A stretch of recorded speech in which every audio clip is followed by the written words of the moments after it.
Bem-vindos a mais um episódio de E aí, professor? Bom dia, Walter. Olá, Martin. Você vai bem? Sim, eu estou com um sapo entalado na garganta, mas tudo bem. Vamos ver se ele se comporta. Nós vamos tirar ele daí. Então, nós falaremos sobre os concílios depois da reforma. Porque houve um pouco de confusão e nós não explicamos a diferença entre o Concílio de Trento e o Primeiro Concílio do Vaticano e o Vaticano II. Não fomos Nós claros. talvez bagunçamos Vamos consertar um pouco. isso. Correto. Então vamos começar com uma palavra de oração.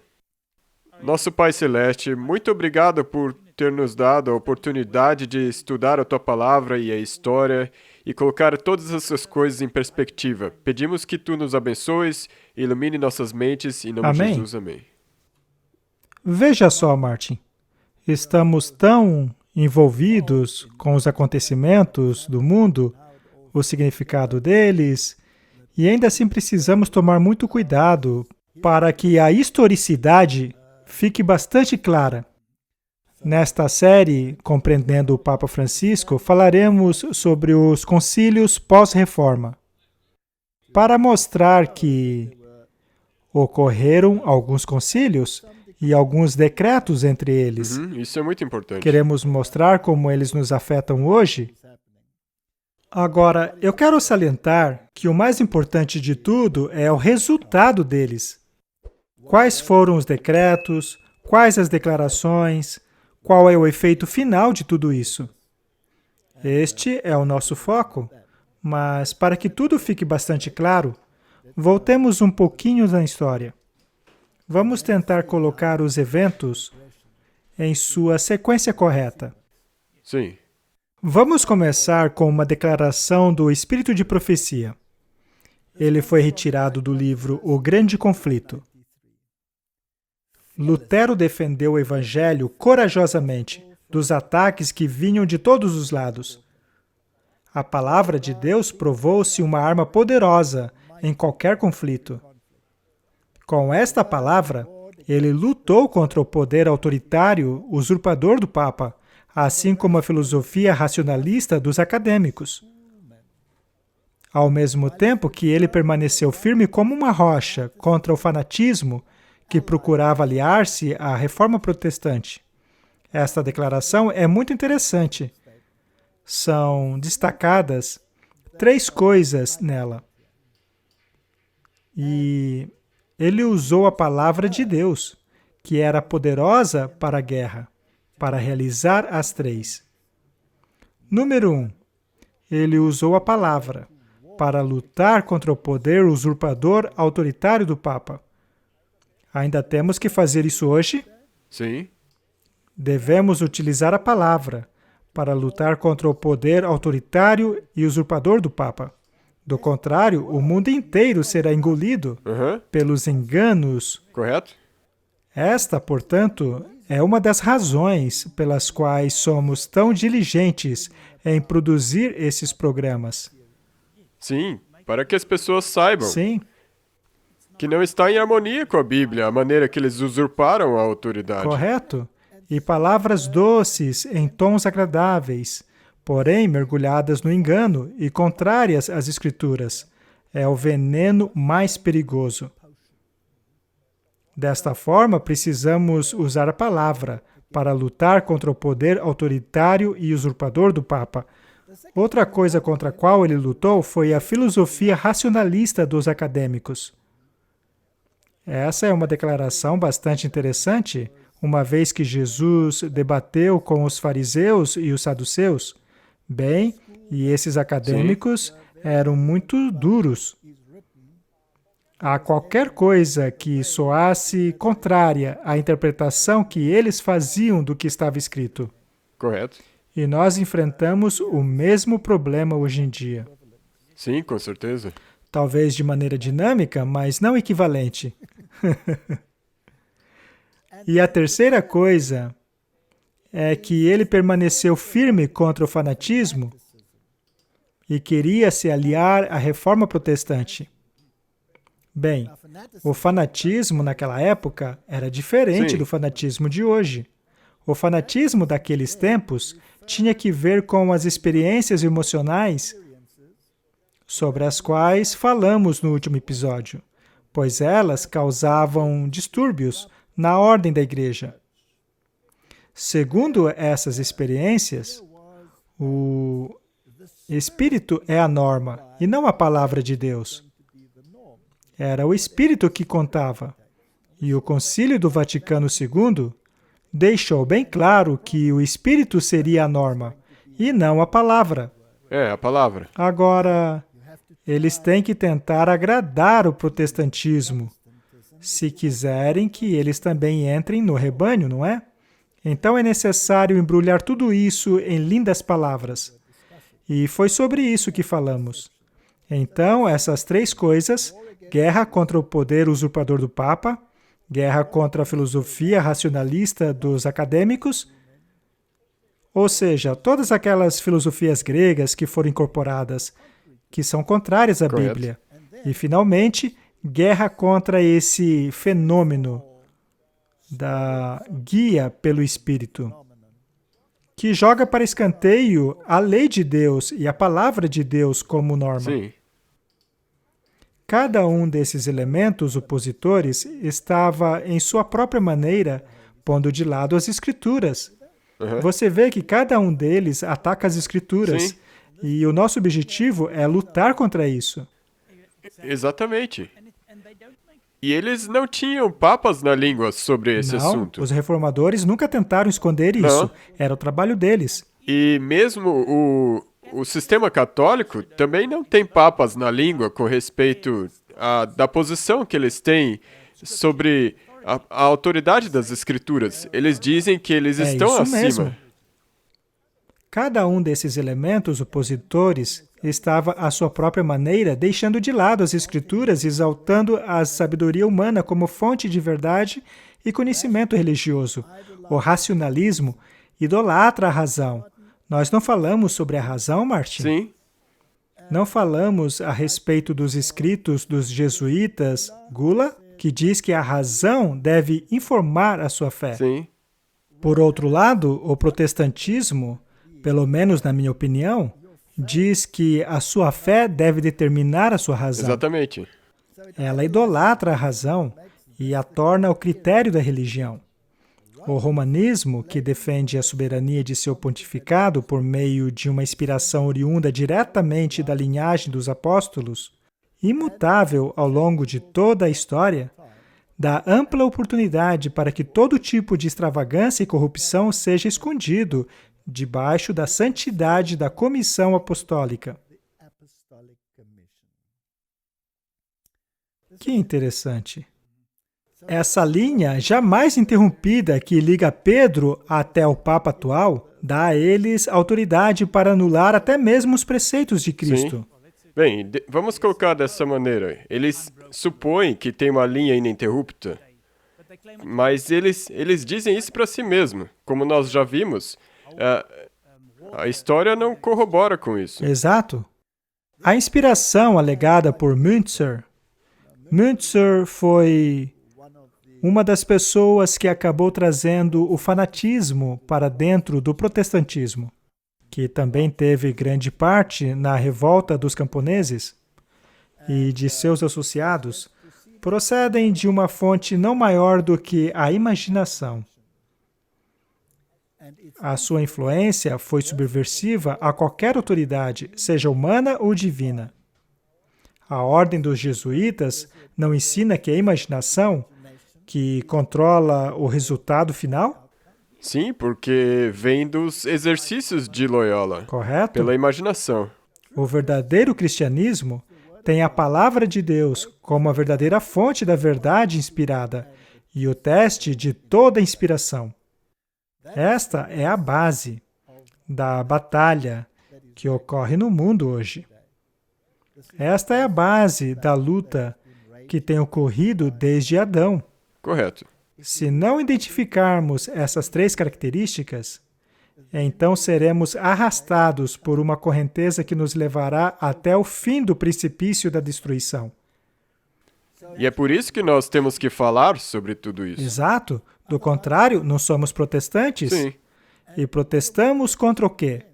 Protestamos contra a obliteração das Escrituras. Por meio da filosofia e do fanatismo, no sentido antigo do termo. Sim, e se você não trazer isso à luz para essas pessoas, então você vai ser levado, mesmo dentro da sua própria denominação, que não é católica, porque você não vai perceber que, na verdade, eles estão ensinando doutrina Correto. católica. Dessa forma, vamos esclarecer a questão dos concílios, para que tudo fique historicamente correto. O primeiro concílio, depois da Reforma Protestante, foi o Concílio de Trento. O Concílio de Trento ocorreu em 1545 até 1563. Ele se deu em número de sessões, e às vezes haviam longos períodos entre elas. Obviamente, ele foi aceito pela Igreja Católica, sendo o concílio anterior o Quinto Concílio de Latrão, de 1512 a 1517, ou seja, antes da Reforma Protestante. O próximo concílio, que ocorreu após o Concílio de Trento, foi o primeiro concílio do Vaticano, mais de 300 anos depois, de 1869 a 1870.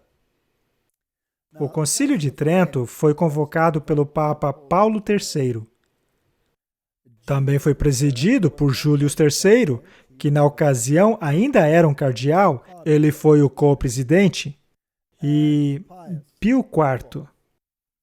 Aproximadamente 255 pessoas compareceram às sessões finais, e o tema era protestantismo e a Contra-Reforma. E o grande debate baseou-se nisso, a respeito da legalidade do protestantismo, sobre se ele era um movimento ou se ele era um protesto, e até mesmo se era uma rebelião. O Concílio de Trento decidiu que era uma rebelião, porque os protestantes não aderiram ao sola Escritura, uma vez que guardavam o domingo, que era baseado na tradição da Igreja Católica, e foi isso que o arcebispo de Reggio disse naquele concílio. E, como consequência dessa declaração, a reforma foi condenada como uma rebelião. Correto. E todas as doutrinas, especialmente a sola Escritura, justificação pela fé apenas, sola Christus, que as obras não têm nada a ver com a salvação, tudo isso foi rejeitado pelo Concílio de Trento. Foram aceitos 17 decretos dogmáticos, que discutiam alguns dos então disputados aspectos da religião católica, ou seja, eles confirmaram a posição católica, condenando a posição da Reforma Protestante. Isso ocorreu no Concílio de Trento. Mas o quão importante foi esse concílio? Bem, voltemos a Papa Francisco. Ele fez muitas declarações aparentemente contrárias ao Concílio de Trento. E muitos católicos conservadores estão bastante bravos por causa disso. Mas precisamos compreender como se joga esse jogo. O Concílio do Vaticano II foi realizado com o objetivo de trazer de volta os filhos rebeldes de volta ao rebanho da Igreja Católica. Para que isso ocorresse, precisaria haver algum tipo de concessão que parecesse comprometer a posição católica, mas que de fato não comprometesse. É por isso que precisamos prestar bastante atenção nas palavras que são ditas. Este é um vídeo muito interessante do bispo Schneider, no qual responde a uma pergunta a respeito dos erros de Lutero e sobre os comentários do Papa que aparentemente diziam que Lutero estava correto, o que, é claro, seria contrário ao Concílio de Trento. E a resposta é muito interessante. Vamos assistir e então comentar. Ele tem um sotaque alemão bastante pesado, mas eu sei que as pessoas vão entender. Sua Excelência, obrigado por estar aqui hoje. Minha pergunta é, já que a discussão é sobre heresia, um herege que vem à mente é Martinho Lutero.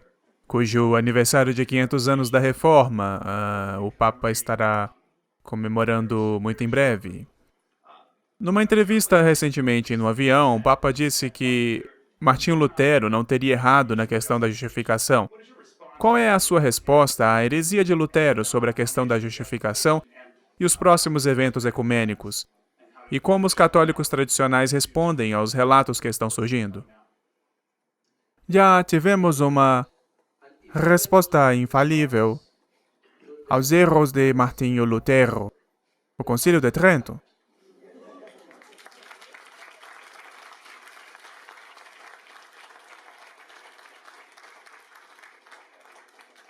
Os ensinamentos do Concílio de Trento sobre os erros de Lutero, repito, são infalíveis. Ex cátedra. E os comentários do Papa no avião não são ex cátedra.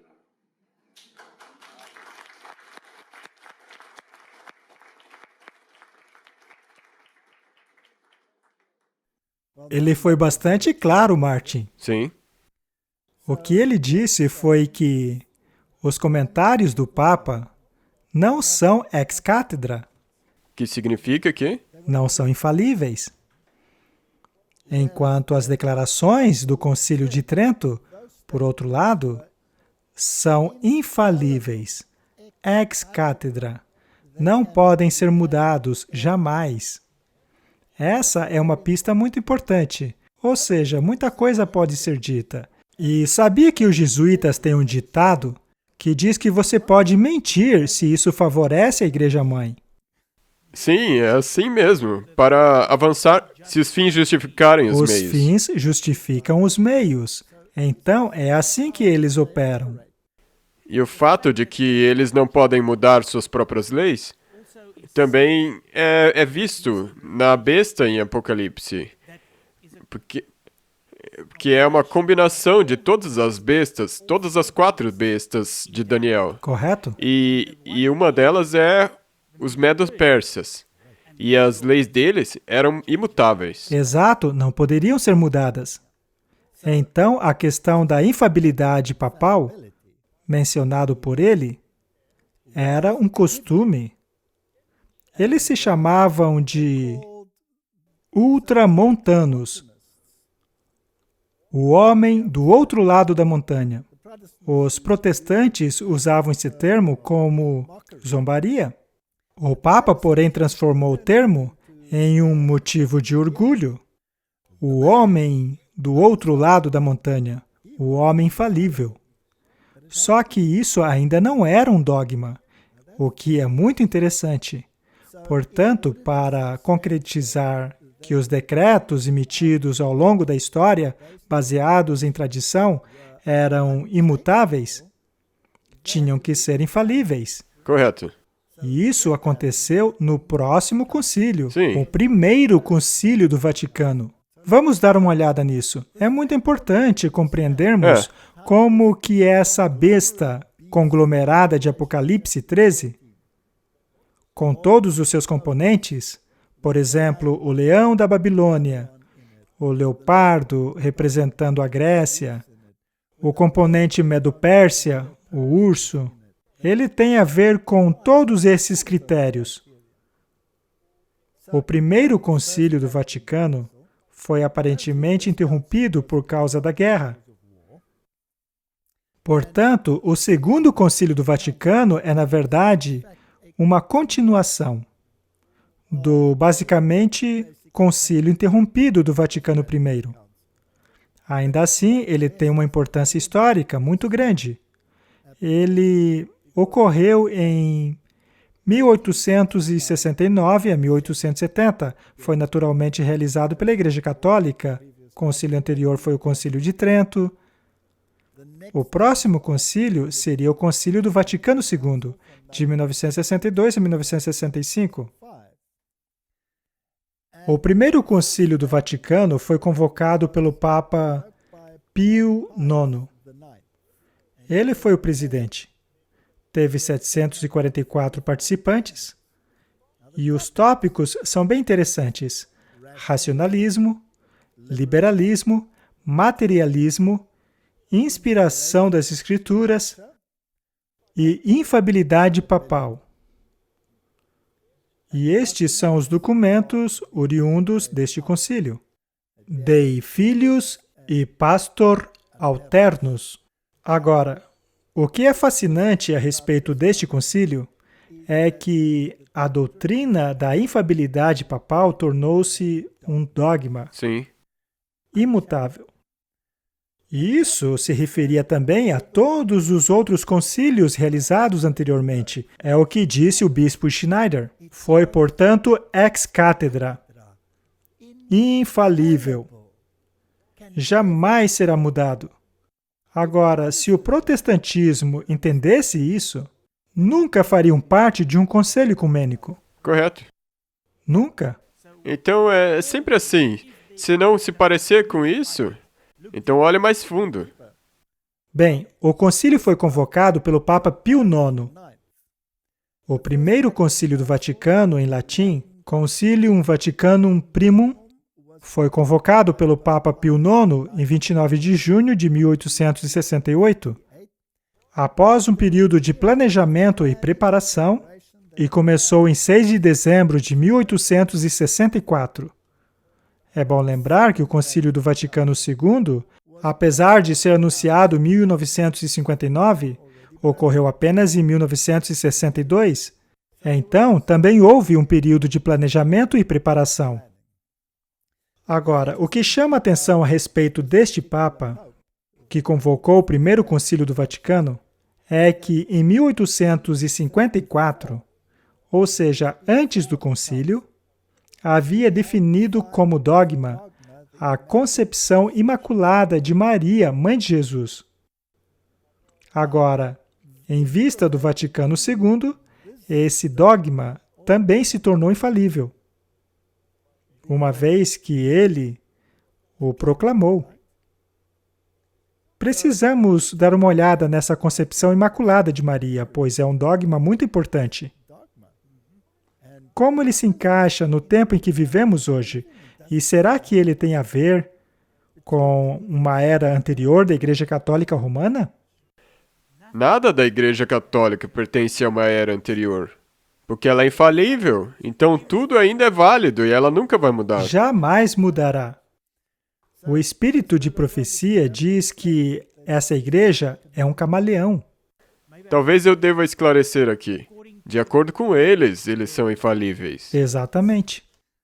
Este camaleão se transforma em todas as cores, se camufla em todos os cenários, mas misturando-se ou não, ainda é um camaleão, não é?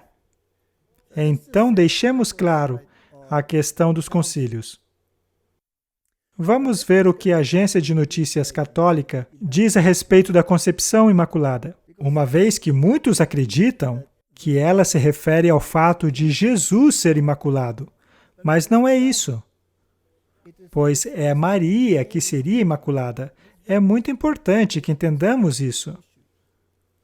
E lembre-se, essa doutrina é infalível. Este é um artigo da Agência de Notícias Católica. Em 1854, a solene declaração do Papa Pio IX, Ineffabilis Deus, esclareceu definitivamente a antiga crença da Igreja de que Maria havia sido concebida sem o pecado original. Bem, há um monte de erros nessa citação, porque nós não herdamos o pecado original. De acordo com as Escrituras, o pecado não pode ser transferido de uma pessoa para outra, pois somos responsáveis pelos nossos próprios pecados. Os pecados dos pais não podem ser transferidos para os filhos e nem vice-versa. Mas os católicos defendem que nós herdamos um pecado, mas não herdamos pecado nenhum. O que herdamos é a natureza pecaminosa que foi resultado de um pecado. A inclinação a pecar. Correto? Do contrário, seria injusto. Ao proclamar a concepção imaculada de Maria como dogma da Igreja, o Papa expressou precisamente e claramente que Maria foi concebida livre de qualquer mancha de pecado original. Ela era imaculada. Vamos dar uma paradinha aí. Qual é a nossa arma? É a Bíblia, não é? Sim, que é a espada. Sem derramamento de sangue, não há perdão de pecados. A Bíblia é claríssima sobre isso. Nós somos salvos através do sangue do Cordeiro. É apenas o sacrifício de Cristo que nos salva de nossos pecados. Não é? Correto? Agora, eu acho interessante que a missa católica é um sacrifício sem sangue. Tudo isso é evidência Sim. da intenção de se tirar Jesus de cena. Não apenas isso. Se você é salvo apenas pelo sangue do Cordeiro, poderia Deus então te declarar imaculado sem esse sangue? Não. Não. Qual é a condição para sermos declarados perfeitos? Já falamos sobre isso muitas vezes aqui. Você tem de ter a justiça de Cristo te cobrindo. Isso mesmo. E isso implica que devemos abandonar os nossos pecados. Precisamos nos arrepender Sim. e, após nos arrependermos, Cristo irá então perdoar os nossos pecados. E por causa do seu arrependimento, você vai a Cristo, seus pecados são perdoados e Ele o cobre com a justiça dele. Agora, Sim. se Maria fosse imaculada sem este processo, e a razão que eles dão para isso é que tinha que ser assim para que Jesus nascesse imaculado, sem pecado. Uhum. Em outras palavras, o que querem dizer é que a natureza imaculada de Jesus veio de Maria. É, com certeza. A minha pergunta é a seguinte, que tem sido a minha pergunta desde o início. Lembre-se que eu vim de um passado católico.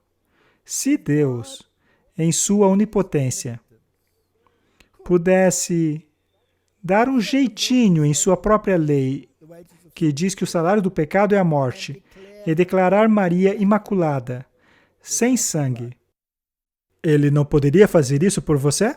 Sim. Para que serviu a cruz, então? Teria sido sem sentido. A concepção imaculada de Maria nega a necessidade da cruz, pois Deus, por um decreto, poderia declarado todos imaculados, se Ele assim quisesse. O Catequismo da Igreja Católica diz o seguinte a respeito da concepção imaculada de Maria. O esplendor de uma santidade totalmente única, pela qual Maria foi enriquecida desde o primeiro instante de sua concepção, vem inteiramente de Cristo. Ela é redimida de uma maneira mais exaltada ainda por causa dos méritos de seu Filho. O Pai abençoou Maria mais do que qualquer outra pessoa criada. Abençoou-a em Cristo com cada bênção espiritual nos lugares celestiais e a escolheu em Cristo antes da fundação do mundo para ser santa e impecável diante dele em amor. Os pais da tradição oriental chamam a Mãe de Deus de a Toda Santa, Panagia, e a celebram como sendo livre de qualquer mancha de pecado, como que formada pelo Espírito Santo, como uma nova criatura. Pela graça de Deus, Maria permaneceu livre de todo pecado pessoal por sua vida toda. Martin, se ela é livre de todo pecado, Então ela poderia ter sido a salvadora. ela precisa então de um redentor? Ela não precisa de um. Mas a Bíblia diz que ela nasceu debaixo da lei. O que quer dizer que ela nasceu debaixo da condenação da lei. Correto? Ela era uma de nós. Não é verdade? Com certeza. Esse dogma, portanto, atropela o plano de salvação e nos liberta do sangue do Cordeiro. Correto, sabe? E o problema é que se você ler isso, é quase como se fosse coberto de açúcar. Soa muito bom, mas como nós dissemos antes, se parecer bom, olhe mais fundo. E é por isso que, da maneira que você explicou, Chega a ser inacreditável. É uma total distorção da justiça. E é por isso que, ao estudarmos mais fundo, entenderemos por que a visão católica da expiação é de que Cristo nunca morreu por você. correto. Não se trata do sangue, mas das boas obras. Esta é uma questão muito séria. Os protestantes precisam entender isso. Sim, E lembre-se que esse dogma é infalível. Alguns anos atrás, a revista Times trouxe esta capa dizendo Ave Maria. Ela tem sido reverenciada pelos católicos há muito tempo, mas agora os protestantes estão achando suas próprias razões para celebrar a Mãe de Jesus. Agora eu te pergunto, será que os papas foram bem-sucedidos em empurrar isso goela abaixo dos protestantes? com certeza sim. E este é um artigo do Repórter Católico Nacional, que fala a respeito do Papa João Paulo II. Pode ser que o Papa declare Maria corredentora. Especialmente para o Repórter Nacional Católico, aos 77 anos e com a saúde imbatível, o Papa João Paulo II investe virtualmente cada locução com alguma menção de seus anos avançados, mas também de sua devoção a Maria, a Mãe de Jesus. Antes de morrer, talvez ele decida usar o seu carisma e infabilidade a fim de elevar a coroa de Maria a um nível superior. Ele então poderia tê-la declarado corredentora, mas isso nunca aconteceu, e a razão pela qual eu acredito que nunca aconteceu é porque isso poderia ter dado um fim ao movimento ecumênico. Os protestantes provavelmente... Assim eles... Martin, faça isso de novo. Como é que você fez aí? Não. Eles iriam? Mas por que não pularam fora por causa das outras coisas? Não é? Exatamente. Por que não se incomodam com todo o resto? Sim, Mas enfim, Papa nunca foi tão longe a ponto de declará-la corredentora. Há um artigo na revista em que dizem corredentora, mediatriz de todas as graças. Isso faz dela uma corredentora e também uma comediadora. Isso é incrível. Mas o ponto aqui é que ele não chegou a esse ponto. Nunca usou a sua assim chamada infabilidade. Porém, a essência do que ele disse permanece a mesma. Vamos dar uma olhada nisso. correto. É bastante importante. Bem, eu tenho um livreto aqui comigo. É uma cópia, não é original. Nós agora vamos estudá-lo, até certo ponto. Isso nos traz até o Vaticano II. O Papa João Paulo II foi um papa posterior ao Vaticano II. Vejamos as datas do Concílio do Vaticano II. Ele ocorreu de 11 de outubro de 1962 a 8 de dezembro de 1965. Promovido pela Igreja Católica, o concílio anterior havia sido o primeiro concílio do Vaticano, que havia declarado o Papa infalível, e esse mesmo Papa declarou Maria como sendo imaculada. O segundo concílio do Vaticano foi convocado pelo Papa João XXIII. Ele era o presidente, mas morreu durante o concílio. Dessa forma, o Papa Paulo VI foi o Papa que o concluiu. Cerca de 2.625 pessoas compareceram ao concílio, e seu objetivo foi terminar as tarefas não completadas do Vaticano I, assim como a empreitada ecumênica para atingir as necessidades do mundo moderno. E conforme mostramos no episódio anterior, foi aí que o Papa Paulo VI optou pelo homem como o centro, Sim, ao invés de Deus. correto. Portanto, o homem precisa estabelecer o seu reino aqui na Terra. Sim, O que, é claro, é contrário ao que Cristo disse a respeito do reino dele. e nós também vimos que Deus tem que se adaptar aos tempos, e não os tempos se adaptarem a Deus. Correto? E vários documentos saíram deste concílio. Vemos uma lista deles aqui. Todos eles são fruto do Vaticano II. E lembre-se, estamos falando a respeito do Papa Francisco ser também um Papa do Vaticano II. E há um detalhe interessante que não pode passar batido.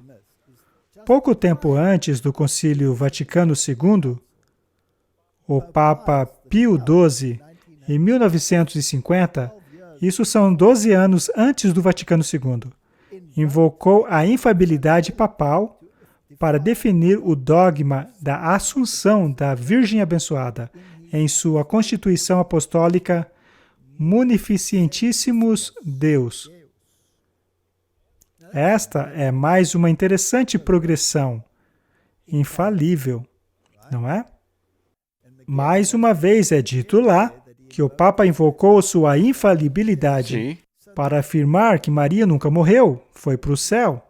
O que é lógico, Martin, pois se ela não tinha pecados, e o salário do pecado é a morte não se aplicaria a ela, não é? Correto? Ela, portanto, foi para o céu. Nós proclamamos e definimos como um dogma revelado por Deus que a Imaculada Mãe de Deus, Maria, a Virgem, que quando o curso de sua vida terrena foi terminada, ela foi tomada em corpo e alma para a glória do céu. Martin, o que isso deveria causar nos protestantes? Deveria botar para correr. Os faria correr, não é mesmo? Eu acho incrível que, ao irmos ao Oriente Médio, há uma série de túmulos de Maria, dependendo do lugar em que você esteja, seja em lugar ortodoxo ou católicos. Mas por que existem túmulos de Maria se ela nunca morreu? Tudo isso aí não faz o menor sentido. Esse é um dogma ridículo. Mas o ponto importante que quero trazer aqui é o porquê é possível.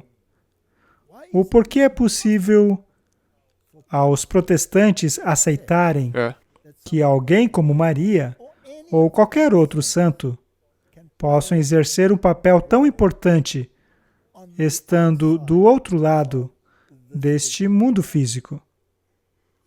Isso aconteceu porque eles negligenciaram um importante ponto da Reforma. Martinho Lutero deixou absolutamente claro que os mortos Estão dormindo. dormem. Correto? Eles acordarão somente quando? Na ressurreição durante a segunda vinda. Na segunda vinda. E será somente os justos que ressuscitarão na segunda vinda. Correto? Martinho Lutero foi bem claro em relação à doutrina do sono da alma, assim como também eram os outros reformadores da Inglaterra.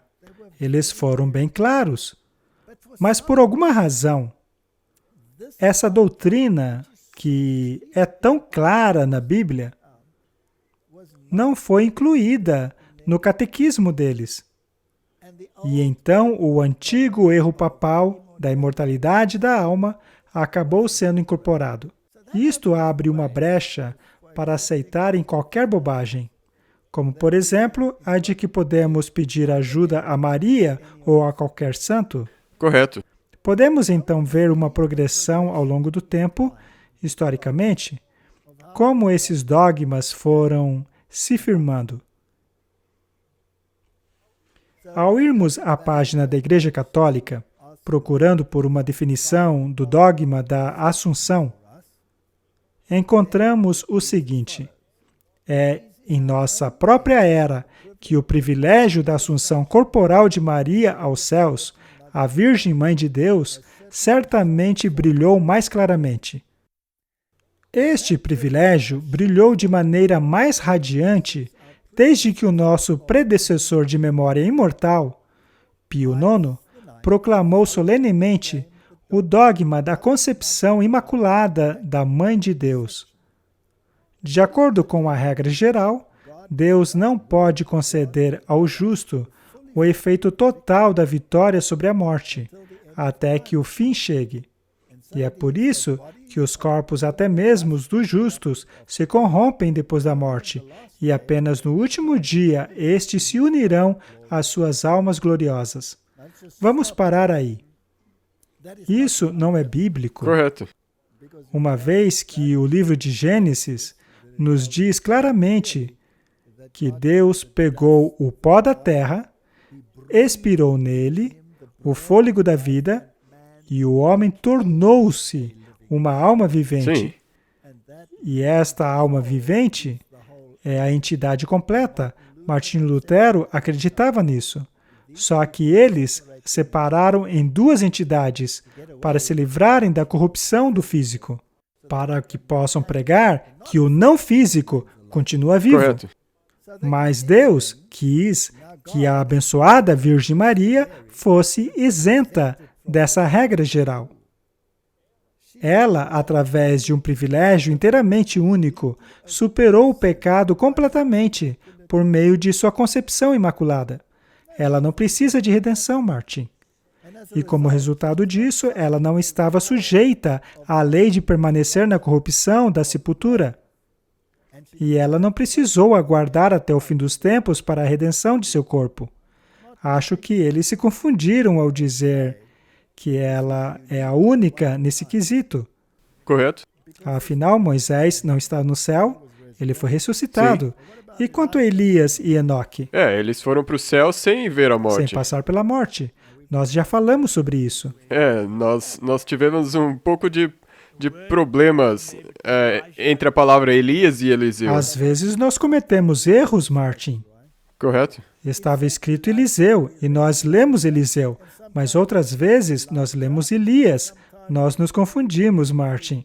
Acho que estamos dormindo muito pouco. Eu sinto muito, mas eu tenho certeza que deu para passar a mensagem que nós queríamos ter passado. Sim, muito bem. Não vamos arrumar desculpas para a nossa falibilidade. Mas, de qualquer forma, esse dogma é muito curioso, não é? E ele entrou um pouco antes do Segundo Concílio do Vaticano. Na minha opinião, os protestantes deviam estar de orelha em pé, mas não estavam. E logo após o Vaticano II, lá estavam eles, sem problema nenhum.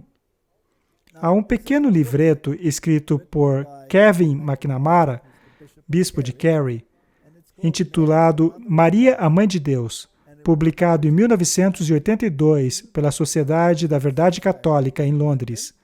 Os assuntos são a teologia de Maria, Mãe de Jesus Cristo, e a teologia do ponto de vista católico sobre o assunto. Mas a pessoa que definiu isso, que procurou tornar esse assunto mais aceitável ao mundo protestante, foi o Papa João Paulo II. E este livreto do bispo de Kerry pretendia mostrar como João Paulo II apresentou este assunto ao mundo protestante, de maneira que poderiam engoli-lo devagarinho, pouco a pouco. Mas como ele não pode desfazer nenhum dogma infalível, ele teve que ir pelas beiradas. Que nem uma serpente. Como uma serpente, de forma a mostrar o assunto como sendo bíblico. E seria ele, como vimos, que a proclamaria como corredentora. Mas depois do Vaticano II, isso seria um pouco indigesto para os protestantes. Isso poderia entalar na garganta de alguém, e então eles não foram tão longe. Mas acontece que eu tenho esse pequeno livro aqui. E creio eu seria útil lermos algumas das coisas que estão escritas aqui, já que todas elas foram baseadas nos discursos do Papa e de seus escritos. E ele começa assim: Maria, Mãe de Deus. Veja só essa frase, Maria, a Mãe de Deus. Há algum problema com isso? Sim. Eu vejo um grande problema nisso. Sim. Podemos dizer Maria, Mãe de Jesus, Certo. não é? Mas nós sabemos que Jesus também é Deus, não é? Sim. Mas ela era mãe de Deus ou ela era mãe na manifestação física Da manifestação de Deus? física de Jesus. Sim. Deus já existia antes dela. Estas são algumas nuances interessantes, mas não vamos ler o livro todo. Vamos atentar apenas a alguns pontos. Há uma pequena seção aqui intitulada Doutrina Mariana antes do Vaticano II. E diz assim: Neste período, o papel de Maria foi profundamente estudado e a devoção a ela era ferventemente praticada através da igreja. Isso é um fato histórico. No entanto, a pessoa de Maria não foi sempre colocada em seu contexto apropriado e completo. Havia uma tendência de enaltecer seus privilégios, sem relacioná-los suficientemente ao seu papel completo no plano divino da redenção. Enquanto que a intenção era honrar Maria tanto quanto possível, ela às vezes acabava parecendo distante da vida real. As glórias dela foram destacadas de tal maneira que a sua peregrinação pessoal tendia a ficar em segundo plano. E por causa da brilhante luz que envolvia Maria, a rainha, corria-se o risco de a humilde Virgem de Nazaré fosse às vezes perdida de vista. O problema era a veneração que ela recebia, pois isso afastava os protestantes. Correto. Então eles tiveram que trazê-la de volta à terra um pouco para torná-la mais aceitável, sem retirar os seus atributos, já que existem dogmas infalíveis nessa questão. Ela é Imutável. imaculada. Isso é imutável. Ela não viu a morte, foi direto para o céu. Sim. Isso está na Bíblia? Não? Ainda bem que temos um Papa para nos informar disso, não? Eu não sei se felizmente. Enfim, vamos continuar. Os maravilhosos privilégios de Maria, as grandes coisas feitas a ela por Deus, são certamente enfatizadas e amavelmente contempladas, mas são sempre conectadas pelo Papa ao papel que Deus deu a Maria na história da salvação. Ela certamente teve um papel, afinal, ela foi a mãe de Jesus. Mas será que isso dá um papel a ela em termos de como o plano da salvação se desdobraria? Não. Não. Somente Deus poderia fazer isso. E foi por isso que Jesus, a palavra, tornou-se carne, para fazer aquilo que a humanidade não poderia fazer por si mesmo. Ou Maria. Não Maria. A concepção imaculada de Maria. O ponto de partida do Papa João Paulo II, com relação à parte de Maria no plano de salvação divina, é o mistério de sua imaculada concepção. Eu li esse parágrafo apenas para mostrar que ele está preso ao imutável dogma da infalibilidade papal. Muito bem. Na verdade, ainda mais, no eterno pensamento e amor divino, pelos quais Maria fora concebida antes, infinitamente antes de sua concepção na terra. Então, na mente de Deus, ela já estava sendo preparada de maneira imaculada para ele. Ele então segue mencionando o documento no qual o Papa menciona essas coisas. Em uma notável meditação a respeito do significado do advento, o Papa retorna a essa ideia da origem eterna de Maria na mente e coração de Deus. E mais para baixo ele diz, isso ocorreu no tempo entre a queda do primeiro homem e a vinda do Redentor. O Papa então se refere à promessa de Deus aos nossos primeiros pais depois da queda. Eu colocarei inimizade entre você e a mulher, e entre a sua semente e a semente dela. Ele ferirá a sua cabeça e você ferirá o seu calcanhar. Não é interessante que ele cita a versão correta do De verso? maneira correta, sim. Acontece que a Bíblia do Ei, que é a versão jesuíta, diz que ela esmagará a cabeça. Mas lembre-se que esse Papa veio após o Vaticano II. Então, ele, de forma muito astuta, coloca o verso correto ali para não chamar muita atenção dos protestantes. Vê como é importante entendermos a maneira de pensar deles? E não se esqueça que o nosso foco é compreender o Papa Francisco. Portanto, quando ele diz a um repórter durante um voo que Martinho Lutero não estava errado quanto à justificação, isso não está de acordo com o Concílio de Trento, mas o que ele disse no avião não é ex-cátedra, não é infalível, é apenas um comentário sem importância, não é? É assim que é, Você sim. vê? Precisamos deixar isso bem claro.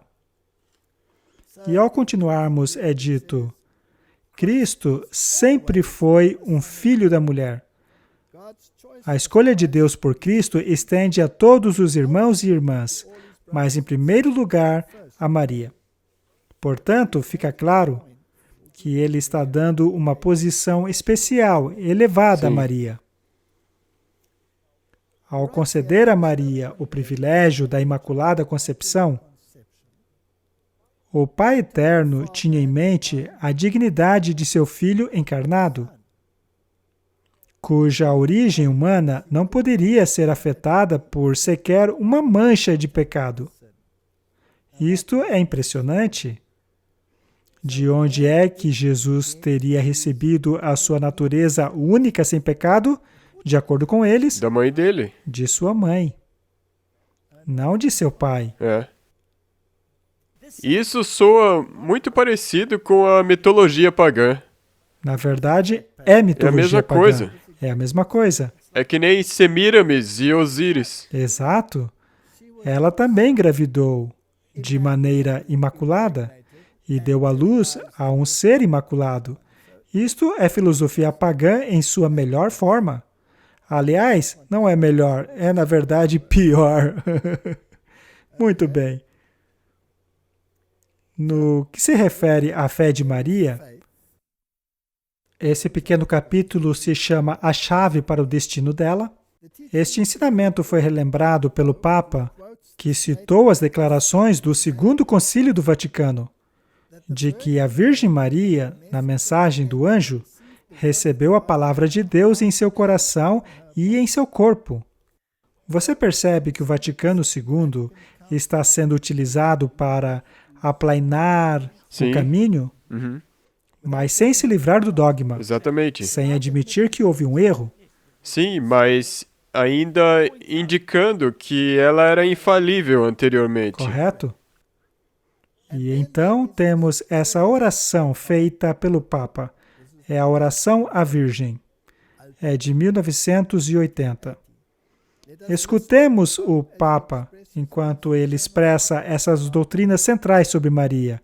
Com toda a Igreja, eu professo e proclamo que Jesus Cristo é o único mediador entre Deus e o homem, pois a sua encarnação, trazida aos filhos de Adão, que estão sujeitos ao poder do pecado e da morte, da redenção e justificação. Ao mesmo tempo, estou profundamente convencido de que ninguém foi chamado a participar de maneira tão profunda como você, a Mãe do Redentor, neste imenso e extraordinário mistério. E então ele continua com o capítulo chamado Maria, a Mãe Espiritual da Humanidade. Ela é a Mãe Espiritual da Humanidade. Isso vai ficando cada vez mais interessante. O mistério da redenção tomou forma, declara o Papa, sobre o coração da Virgem de Nazaré, quando ela pronunciou o seu fiat, entre aspas. Precisamos entender essa palavra fiat. Isso é muito importante, já que o Papa Francisco foi conduzido num pequeno Fiat quando foi aos Estados Unidos, e todos o louvaram por sua humildade. Mas, na verdade, foi uma demonstração de arrogância, Uhum. já que a palavra Fiat significa autorização formal, ou seja, um decreto.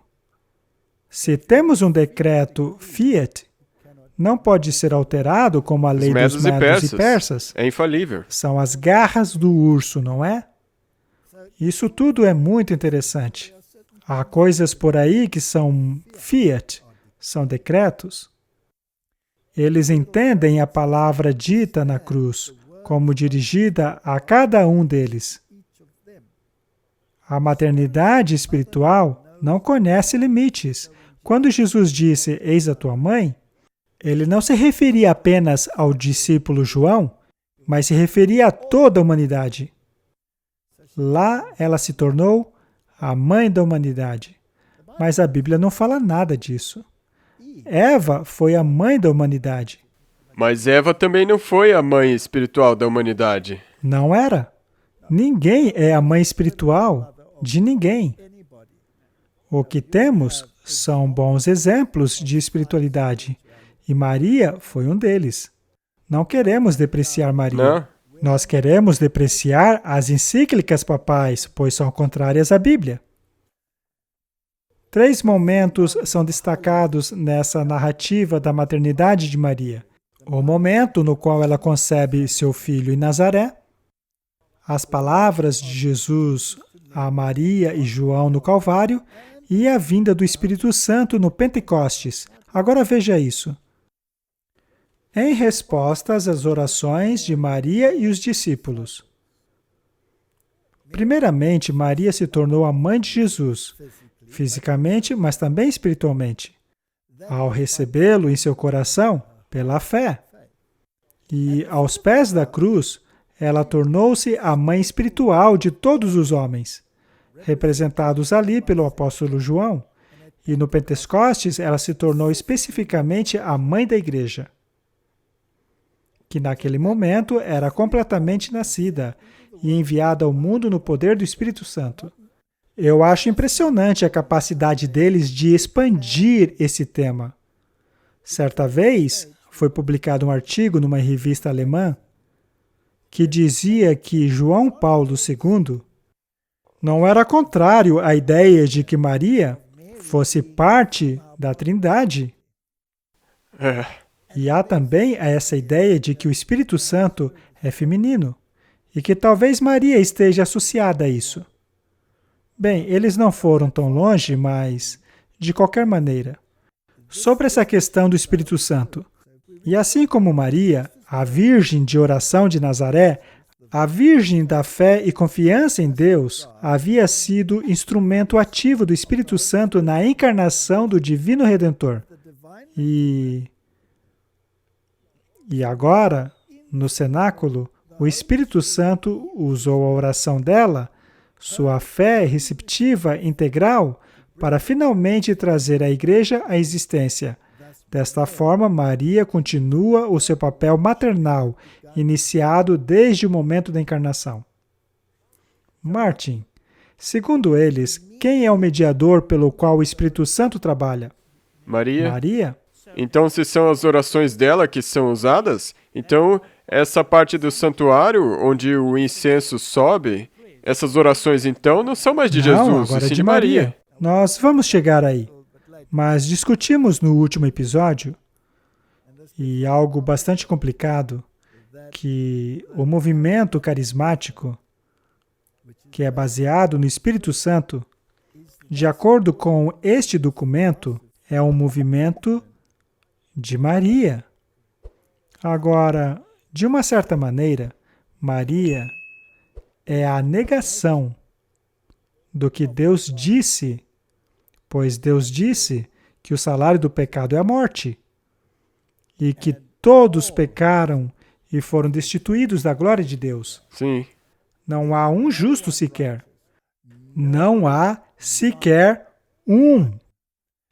Maria nasceu debaixo da lei, ou seja, debaixo da condenação da lei. Ela tem tanta necessidade de redenção como qualquer outra pessoa. Sim. E vimos que o papado negou tudo isso e fez dela a mediadora do Espírito Santo. Agora eu pergunto, quando a Bíblia diz que a Babilônia dos fins dos tempos será um lugar cheio de pássaros detestáveis, o pássaro é um símbolo do Espírito Santo, mas é um pássaro puro. Portanto, o pássaro imundo é o espírito imundo. Não seria isto a manifestação do demônio? Aham. É interessante. É. E como você disse, nós discutiremos isso. Isto concerne aos protestantes. Sim. A respeito de Maria aos pés da cruz, ele diz: é importante lembrar que o Papa, neste e em todos os seus ensinos marianos, que está de acordo com o Vaticano II, evita completamente o uso do termo corredentora neste contexto. Ele está neste livro. Então é por isso. Ele evita, mas o pensamento está aí. Eles estão invocando Está? e empregando, mas não usam a palavra. Não. Não é interessante? Uhum. Ele, portanto, não declarou isto de seu trono, pois seria infalível e isso prejudicaria o ecumenismo. Mas em seus ensinos, ele ensina. É. Muito bem, interessante. Ele é cuidadoso para evitar qualquer terminologia que possa vir a sugerir que Maria contribuiu em qualquer coisa no trabalho da redenção que já não dependesse do sacrifício salvador de Cristo. Portanto, eles estão indo pelas beiradas. Agora vamos ler esse capítulo, a Mãe da Igreja.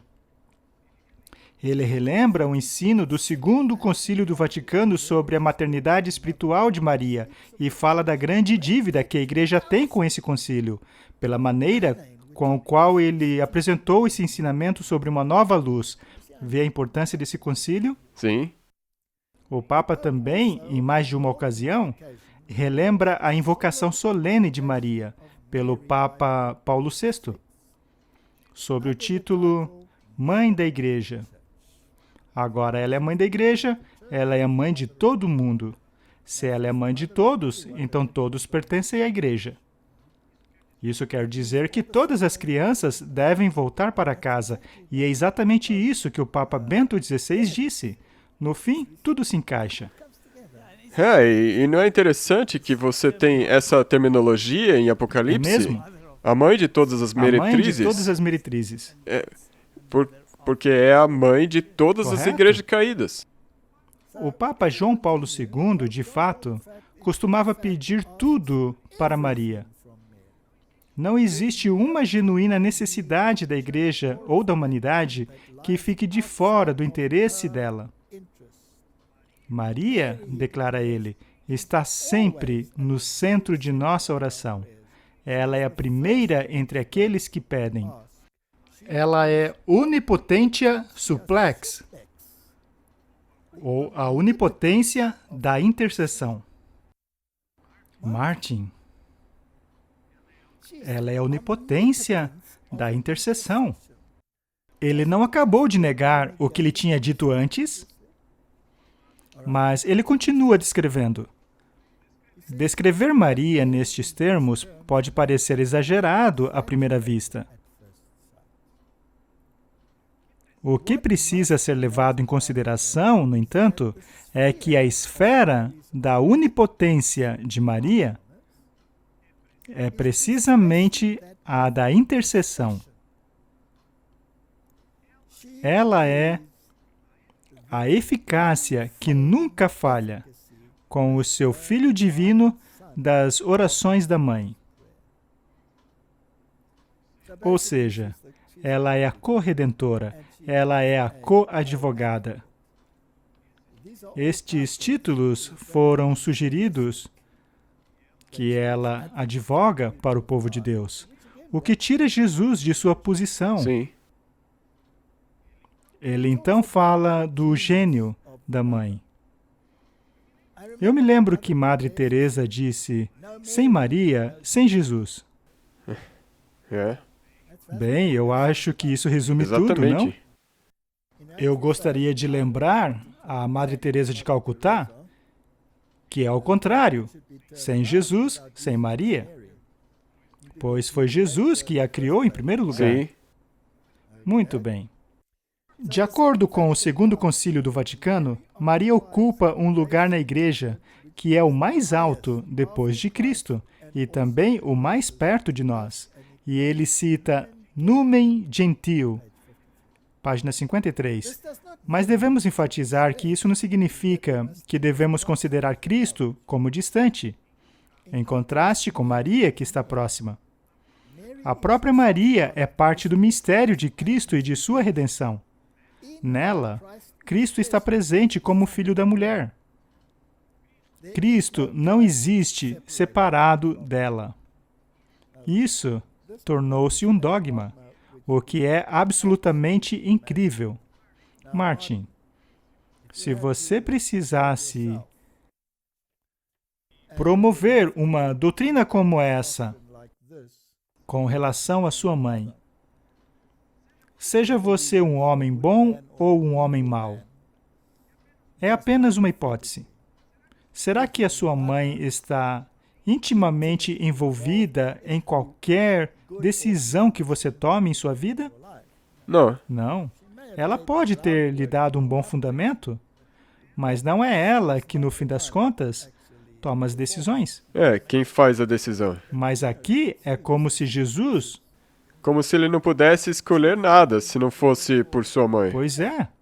E é por isso que muitos círculos católicos romanos chegaram à conclusão que ninguém chega ao Pai senão por Jesus. Mas ninguém chega a Jesus senão por Maria. E aí você tem um problema, pois cria-se um outro mediador. E existem literalmente centenas de declarações papais, assim como dos pais da Igreja, que exaltam Maria a esta posição. E nada do que estou lendo aqui nega isto de qualquer maneira.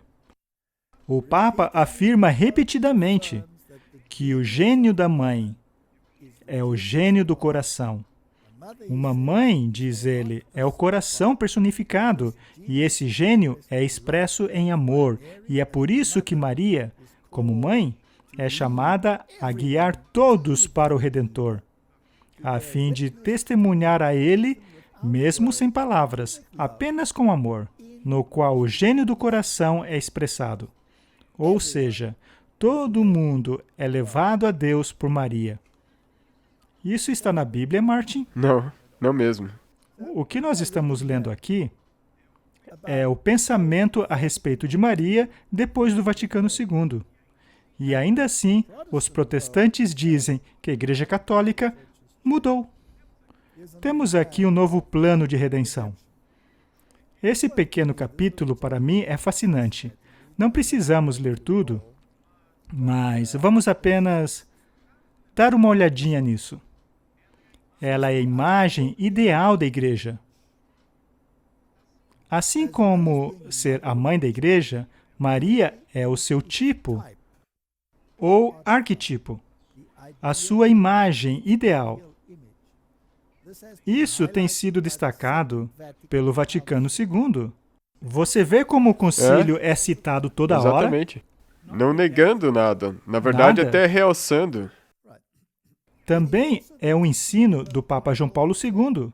Assim como qualquer mãe, destaca ele, transmite a sua própria aparência a seus filhos, assim há uma profunda lembrança entre Maria e a Igreja. Maria é, portanto, o primeiro fruto e a mais perfeita imagem da Igreja. Martin. Fomos criados à imagem de quem? De Deus. Devemos refletir a imagem de quem? De Jesus. Quem eles refletem? Maria. Maria. Então, o nível que você precisa alcançar não vai além do que a do homem. Correto? Eles escolheram o homem, totalmente o homem. E ao se utilizarem e invocar Maria desta maneira, o homem se torna o seu próprio Redentor. E o sangue do Cordeiro é descartado. Essa doutrina é muito séria. Ela é o arquetipo, o protótipo da futura igreja glorificada. Martin, isto rouba a posição de Cristo. Isto o nega. Se os protestantes lessem isso, eles compreenderiam por que o mundo está caminhando na direção em que caminha. Agora, ouça isso daqui. De fato, o Papa afirma que tanto Maria como a Igreja devem gerar e formar Cristo aqui na Terra. Posso ler isso de novo?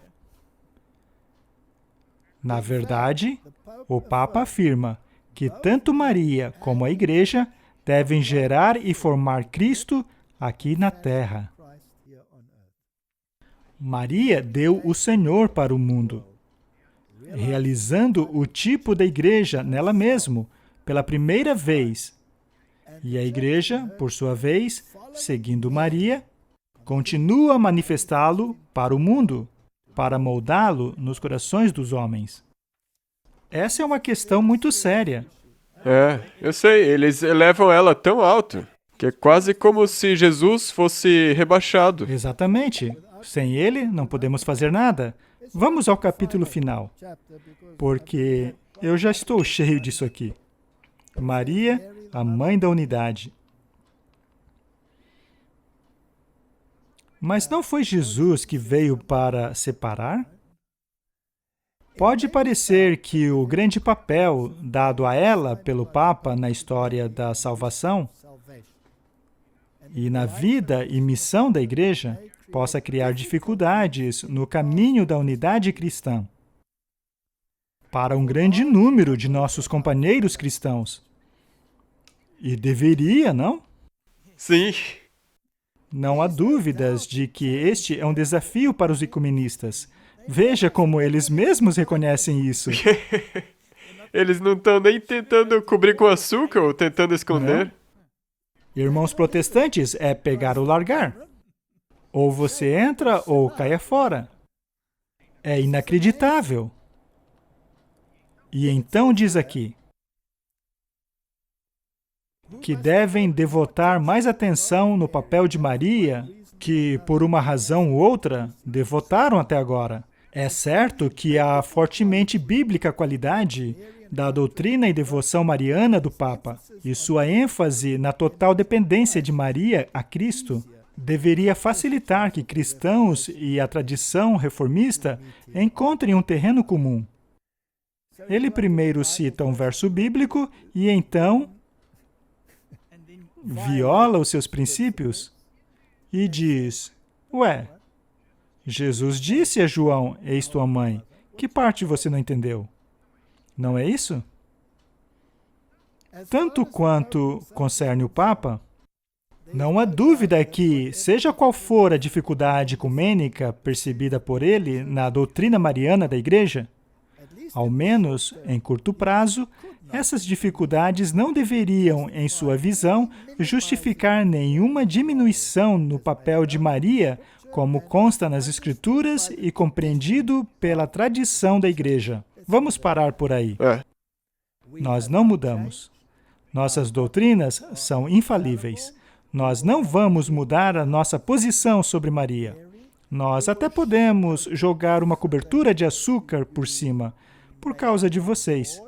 Mas ou vocês aceitam ou sofram as consequências. É isso que eles estão dizendo. É isso que querem dizer. Dito isso, vamos seguir em frente. Houve também alguma confusão ao citarmos Tomás de Aquino? Em algum ponto eu disse que ele foi mencionado em várias encíclicas papais, incluindo a Rerum Novarum.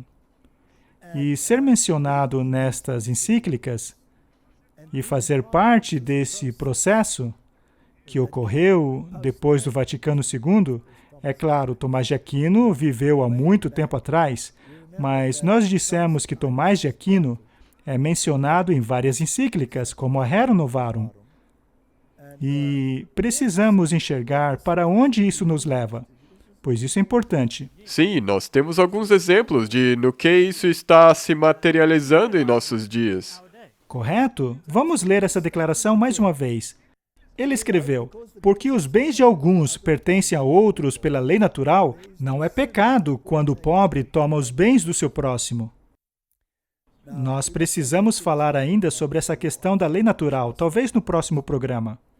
Tomás escreveu: nos casos de necessidade, todas as coisas são propriedades comuns, portanto não é pecado tomar a propriedade do outro, pois a necessidade a tornou um bem comum. Martin, se você quiser implementar a doutrina social católica, na qual todos são iguais, na qual, segundo Klaus Schwab, você não tem nada, mas é feliz, na qual se recebe um salário mensal do governo, de forma que todos são nivelados, a necessidade, então, acaba não sendo um fator, certo? Sim, correto. Mas considerando que a necessidade é um fator hoje em dia, devemos demonstrar ao mundo o que as consequências da divisão entre pobre e rico realmente são. Precisamos nivelar essa diferença. Essa não é a doutrina social Sim. deles? Vejamos aonde isso dá. Temos um vídeo aqui que mostra o que está acontecendo na sociedade hoje. Também houve várias discussões a respeito nos noticiários do mundo por aí. Vamos dar uma olhada. Estas imagens de um homem roubando descaradamente foram gravadas em uma loja da Walgreens em São Francisco.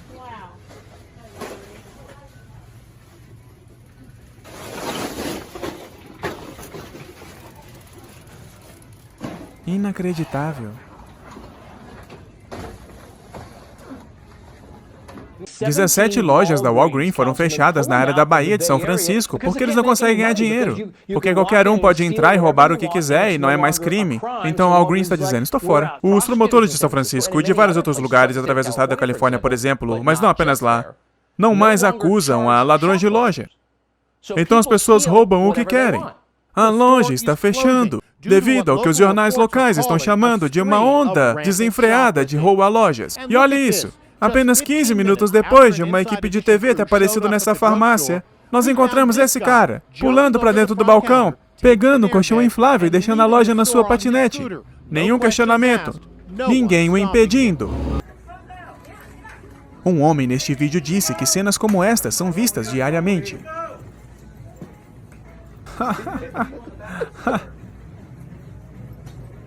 O cara veio com uma mala?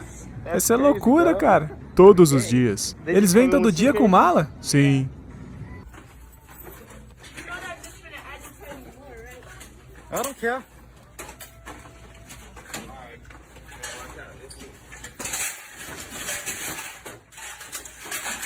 Chama a polícia.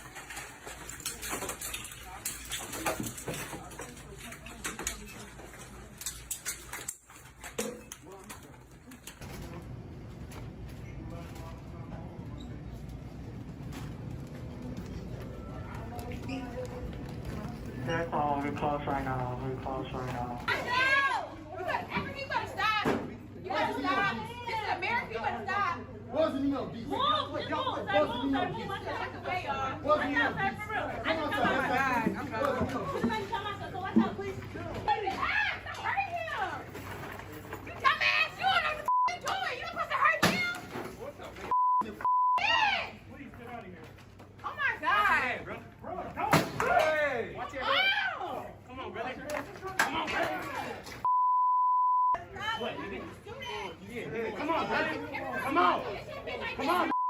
E para deixar claro, não é que os americanos se tornaram mais propensos a roubar. É que agora roubar é permitido. E quando você permite alguma coisa, você tem mais disso. Martin? Vamos dar uma olhada nisso com mais detalhes. Nós já entendemos qual é o ensino social da Igreja Católica. Já vimos também que os doutores dela contribuíram para isso, em termos dessa doutrina, Sim, como a de correto? Tomás de Aquino. Agora, esta é uma maneira muito inteligente de implementar o sistema que eles querem. É a dialética hegeliana. Primeiro você faz a distância entre pobre e ricos se tornar gigantesca, de maneira que pessoas como Bill Gates e outros possuam bilhões e outros não têm nada. E aí você faz com que as tensões sociais aumentem. E essa não é uma questão racial, ela cobre a questão econômica, não importa de qual raça você seja. E então cria-se essa tremenda tensão. E finalmente chegamos ao ponto em que a necessidade torna qualquer bem um bem comum. E se permite o roubo, o que enfurece as pessoas. Correto? Algumas ficam bem furiosas, especialmente quando acontece na sua própria casa, ou quando alguém aponta uma arma para você. É. E qual é a solução disso? Vamos pôr um fim a essa grande distância. Vamos nivelar. Uhum. Aí acabamos com o problema. Então, primeiro você cria o problema, Sim. para depois apresentar a solução. E aí você tem o controle total Correto. sobre cada aspecto. E a Igreja Católica Romana está arrastando o mundo nessa direção pelo nariz. É. As pessoas estão tão envolvidas nessa crise porque todo mundo faz parte dela. A impressão que dá é que a solução deles é a única. Correto. Martin, parece que não estamos muito longe de um tempo de angústia, não é? É. E a Bíblia diz. E é interessante que o título na King James diz, o tempo do fim. É. Daniel 12, verso 1. E naquele tempo se levantará Miguel, o grande príncipe, que se levanta a favor dos filhos do teu povo. Já falamos sobre esse verso antes. Quando ele se levanta, é o fim do tempo de graça. E haverá um tempo de angústia, qual nunca houve, desde que houve nação até aquele tempo. Mas naquele tempo, livrar-se-á o teu povo, todo aquele que for achado escrito no livro. Martin, se você quer o aumento da criminalidade, deixe de pagar a polícia. Correto? Vamos criar este período de tumulto para que consigamos introduzir a legislação que queremos. Mas antes de fazer isso, vamos colocar alguns controles para podermos controlar precisamente quem pode comprar e vender. Sim. E também é importante relembrar que o que nós mostramos, de onde vem? Vem de Roma. Vem de Roma. Então, qualquer coisa que você vê acontecendo no mundo agora, é o sistema da besta que está dirigindo Correto. isso. E há tanta gente que quer colocar a culpa em outras pessoas. Exatamente. Ou é um problema racial, ou dos judeus, ou Um problema dos democratas ou republicanos. um problema político. Só que não, é um problema romano. Sim.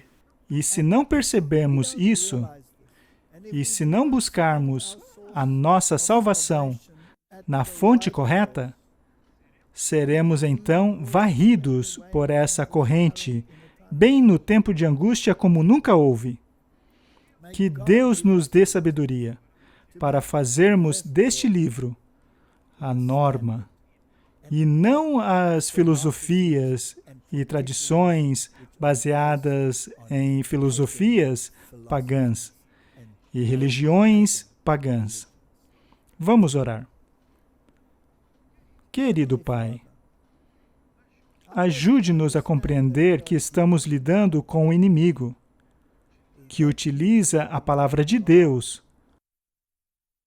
Quando foste tentado, Senhor Jesus, lá no deserto da tentação,